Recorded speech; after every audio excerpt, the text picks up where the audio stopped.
Hi there, it's Adam again with some sweet vinyl for you. Today we focus on the year 1978, the greatest year in rock history. We'll start with an album called Urban Desire by Genya Ravan. Genya was the singer in a band called Goldie and the Gingerbreads.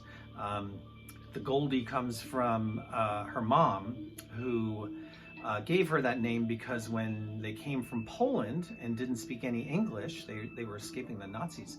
Genya's mom thought that would be something that Americans could pronounce. So she went on and learned English by singing along to songs on the radio and started this band Goldie and the Gingerbreads in the 60s. They were sort of a pop garage band, notable for being the first all-female band to get a major label deal, which is kind of interesting. After a while, Genya started a band called 10 Wheel Drive, which was more of a rock thing with horns, kind of interesting, a little psychedelic, a little bit of Janis Joplin in there. And after a few years of that, she went on her own. This is her fourth album, Urban Desire, 1978 it came out.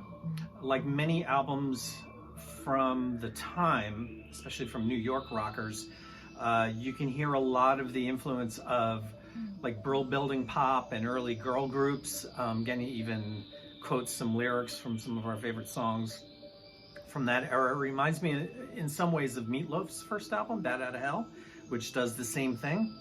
That album's a little bit more bombastic. This is a little bit more rock.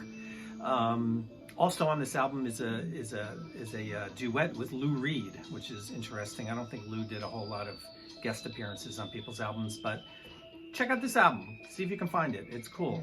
She didn't have a lot of solo albums. Today she's actually a DJ, I believe, on Sirius XM. But this is sort of a classic of the early new wave New York rock and roll era. Speaking of Lou, in 1978, he put out this double album, Live, Take No Prisoners.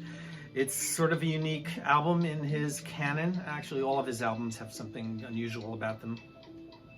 This one is pretty wild. It's kind of infamous for the banter that Lou inserts into pretty much every song and almost in between every line. He's constantly baiting the audience with a lot of sleazy jokes. A lot of it makes no sense, but who cares? It's Lou Reed and the band is awesome, and he does some Velvet Underground songs and some songs from his latest studio album at the time, Street Hassle, which is a classic, maybe the greatest Lou Reed album of all time, maybe one of the greatest rock albums of all time, if you ask me. Lou Reed, Take No Prisoners, double live album recorded at the Bottom Line in New York City. If you find this, get it. Also from 1978, which way does this one go? Here it goes.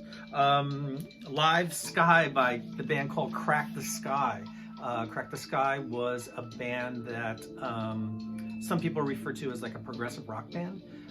There was some pop in there and some rock. They were really interesting. One of my all-time favorite bands. Just an amazing group of players doing their own American version of just experimental, but not artsy-fartsy, just experimental and wide-ranging American rock. Progressive in the small p sense.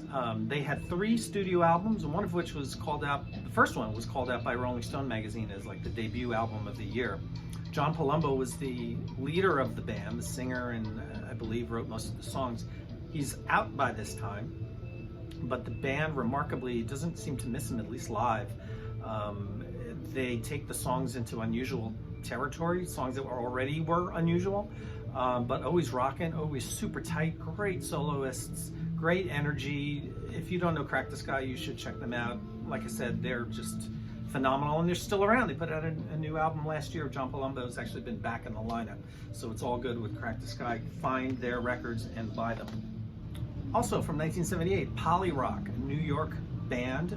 They were actually formed in 78. This is their second album, Changing Hearts, from 81.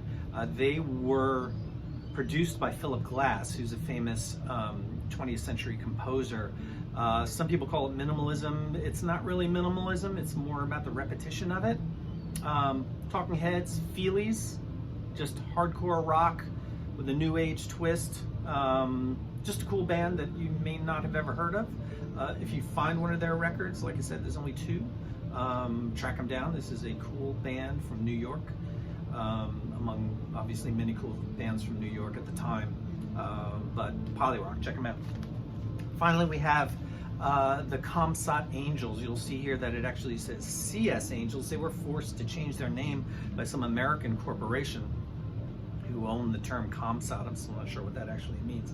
They put out 3 records, I believe, on Polydor. They were dropped for lack of record sales. They're from Sheffield, England, by the way. They're not an American band. They were formed in 78. This record is from 83. It's called Land. So it's their 4th album.